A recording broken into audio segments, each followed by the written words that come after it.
Alam mo ba, gusto kong umiyak. Para kong aatakihin kasi ang tagal ko silang hinintay. Sabi ng isa kong source, wala na sila. Una, may nagsabi sa akin na ayaw daw ng mami ni Bea kay Dominic. Viral ngayon ang hindi pa rin matapos-tapos na usapin ng mga netizens ang isyong hiwalay na umano ang mag-fiancé na sina Dominic Roque at kapuso aktres na si Bea Alonzo. Ito'y matapos magbahagi ng cryptic post at ng larawan na nag-iisa si Dom sa kanyang Instagram account. Sinundan pa ito ng ilang beses ding hindi nakitang suot ng aktres na si Bea Alonzo ang engagement ring na ibinigay sa kanya ni Dom.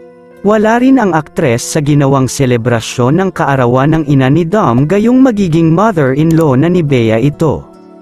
Sumunod naman dito ang ginawang family bonding ni na Bea kung saan nagluto ang mga ito dahil ito daw ang madalas nilang family bonding ang kumain. Kapansin-pansin din sa post na ito na wala din si Dominic Roque na dati naman ay laging present ito sa mga ganyan family bonding. Kumpirmado na nga na talagang hiwalay na ang dalawa. Kumpiyansa ngang ibinahagi ni OG Diaz sa kanyang YouTube channel na ayon daw sa source nito ay talagang hiwalay na ang mag-fiancé na Dominic Roque at Bea Alonzo.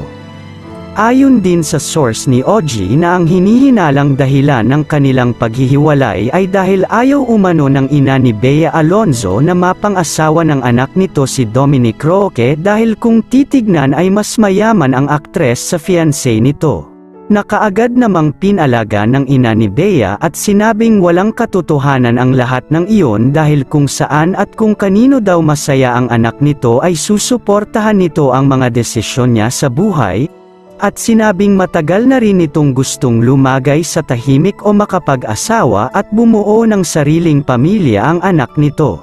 Samantala, ayon pa sa source ni OG Diaz ay sinusuyo pa rin ni Dom ang aktres na si Bea Alonzo para muling magkaayos ang kanilang relasyon at matuloy pa rin ang kasal nila ngayong taon. Ang love naman ay hindi nasusukat sa yaman ng babae o yaman ng lalaki.